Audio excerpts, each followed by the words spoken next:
Together, growing in faith, changing communities.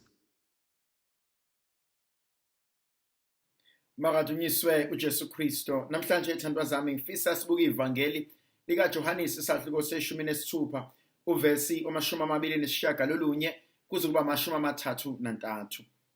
Kuleyo nkathi abafundi bathi kuJesu, bheka usukhuluma obala, awusalinganisi. Sesiyazi ukuthi wazi konke nokuthi awusweli ukuba umuntu akubuze. Ngalokho ke siyakholwa ukuthi waphuma kuNkulunkulu. Waphendula uJesu wathi kubo, seniyakholwa manje. Bekani siyeza isikhathi, yebo sesifikile lapho niyakuhlakazeka. Yilo nalowo azihambele indlela yakhe, ningishiye ngedwa, kepha angingedwa, uBaba unami. Lokhu ngikukhulume kini ukuba nithi kimi nibe noxolo. Emhlabeni niyakuba nokuhlupheka, kodwa yimani isibindi, mina ngiwunqobile umhlaba. Thandwa zami, kunenkonzo engithintayo. Uma bethi abafundi, Nkosi, manje sewukhuluma kwacaca. Yabona umuntu mawukhuluma naye bese ethi manje sengiyakuzwa, manje sengiyaqonda. Kubukeka sengathi inkungu seyisukile kulabantu. Kubukeka sengathi sebeyaqonda ukuthi uNkulunkulu kahle kahle ubethini. Athi manje sengiyezwa ukuba ubukhuluma ngani. Kunesigaba esifikayo empilweni yomuntu la kumele khona kube khona izinto engizifundela zona.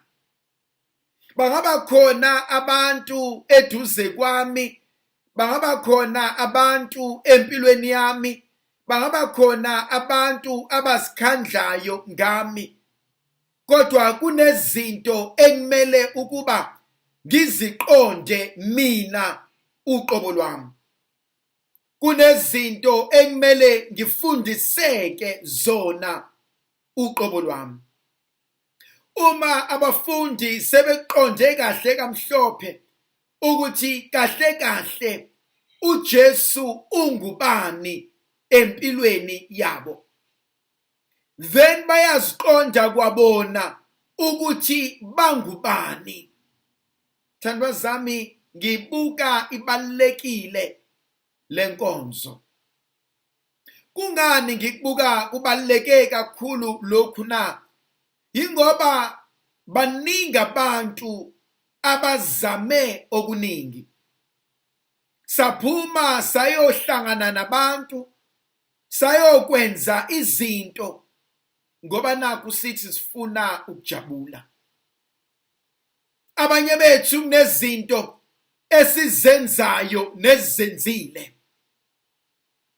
Ngifuna ukuthula, ngifuna ukujabula, ngifuna ukwamkeleka, ngifuna ukuzibona nokuqonda ukuthi ngamkelekile, ngibalulekile empilweni yakho. Ngifuna ukwazi ukuthi ngiyathandwa, ngifuna ukwazi ukuthi ngixolelwe. Kodwa into ebuhlungu yukuthi kukangaki sizama, kukangaki sifuna, kukangaki sizilimaza, sizikhandla, kodwa sibuye inhliziyo zethu ingenakho ukuthula. Uthi uAugustine ocwebileyo, siphumile sahamba sayobheka uNkulunkulu, sayobheka ukujabula, sayobheka into ezosinikeza ukuthula. Kodwa ukuthula sikaze sakuthola. And kwesinye isikhathi thandwa zami, the longest journey and the hardest journey is the journey inwardly. Sithi sintu umuntu inkosi ukuzazi. ukujabula angeke ngikuthole komunye umuntu. Intokozo ngeke ngiyithole komunye umuntu. Yes, ngakuthola okwesikhashana. Kodwa ngokuqhubeka kwesikhathi khona onyamalalayo. Ngokuqhubeka kwesikhathi khona okushintshayo.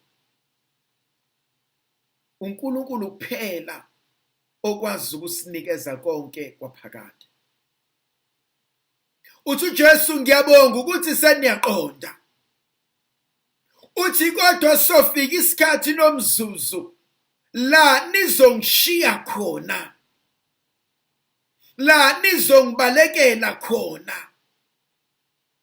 Nizongitshela ukuthi ngingedwa kanti angikho ngedwa. Khona isigaba esofika empilweni la ukuncika kwakho kubantu kumele kusuke. La injabulo yakhe evela kubantu kumele iphele. La ithemba obulibeke kubantu kumele liphele. La abantu beyitshela ukuthi sewedwa sewuyinhlwa. La abantu beyitshela ukuthi sebeqedile ngawe. La uyitshela wena uqobo lwakho ukuthi angisakwazi ukuqhubekela phambili. Athi kodwa umntaka Maria athi sekwenzeke konke. Athi kodwa angedwa. Athi ubaba kangishiyanga. Yavuka kumina inkonzo yokwazi ukuthi izinto sesiphendukile. Umhlaba sewukushiyile. Ozalwa nabo sebekuhlalukile. Obathandayo sebehambile. Kwawena uqobo lwakho sewuzibona ungento yalutho. Athi kodwa ukhona ongangishiyanga. Kunentokozo yokwazi ukuthi Kristo ngisidalwe esisha. Have you ever failed empilweni and yet be at peace? Ulahlekelwe ikona konke kodwa kube khona ukuthula emphefumulweni wakho. Ulahlwe yikho konke. Uphelelwe yikho konke. Ube inhlekisa kubo bonke. Kodwa uNkulunkulu akunikeza ukuthula. Kodwa uNkulunkulu akunikeze leyo nkonzo yokuzwa wengamelwe yizulu. Yokuzwa ungewedwa. Yokuzwa induduzo yaphakade. Yokuzwa injabulo yaphakade. Yokuzwa ukuthi noma sebesho konke kodwa wena Nkosi ngiyezwa ukuthi unami. Have you ever been in an experience where izwe libuka uphelelwa ikona konke? Wena uzibuka wembulwa konke. Udatshukelwa konke. Ubuka ulahlekelwa ikona konke. Kodwa uzwe ubukhona bukaNkulunkulu. Uzwe kuba khona ukuthula empilweni yakho. Baze babuza abantu ukuthi but why unje? Why unokuthula? Why ubukeka ujabule? Why konke kuhamba kanje? Athi unkosikazi meyibuza umprofeti kaNkulunkulu kuhamba kanjani ekhaya? Hamba kanjani kumntanakho? Kuhamba kanjani kumyeni wakho? Athi konke kuhamba kahle. Konke kuhamba kahle. Have you ever gone through a terrible divorce? Have you ever lost everything? Kodwa kube khona lelizwe lithi noma kunje kodwa Nkosi ngiyabonga. ngokuthula okubekile enhlizweni. Uthi konke kuhamba kahle. Uthi uJesu nizongihlamuka, nizongishiya, kodwa ngedwa. Athi bengifisa ngiqonda ukuthi sekwenzeke konke. Athi kodwa umhlaba athi senginqobile. Athi sengilwelile. Senginqobele konke. Nalokho obhekene nakho senginqobile. Umntaka Maria ufuna ukuthi senginilungisele konke. Hayi ungabi nendaba ukuthi abantu bathini. Ungabi nendaba ukuthi inhliziyo ithini. Sengikulungisile. Washo njalo umkhulu kukhulu kade ashona umkhulu.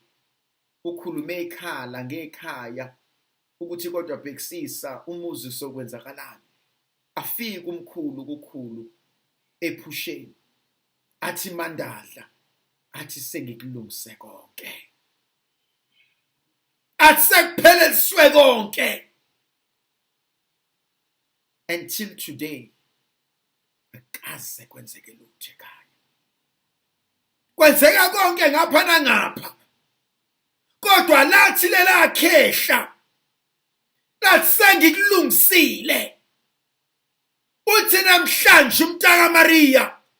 Uthi sengikulungisile. You may be going to court. Athi kodwa sengilungisile. You may be going to an operation. Athi sengilungisile. You may be going ecaleni. Athi sengikulungisile. Athi konke sekulungisiwe. Bangakuvukela abantu. Ungasala wedwa. Bangakumela abantu. Bangakuphuca konke. Athi konke kodwa mina sengikulungisile. Ngumlomo ongathethi imanga. Athi sengikulungisile. Ndlovukazi yezulu ayibe nathi. uNkulunkulu somandla makasinika inkonzo yokumethemba. Makasibusise uNkulunkulu nomusa. Yena unguyise benendodana nomoya ocebileyo. Amen.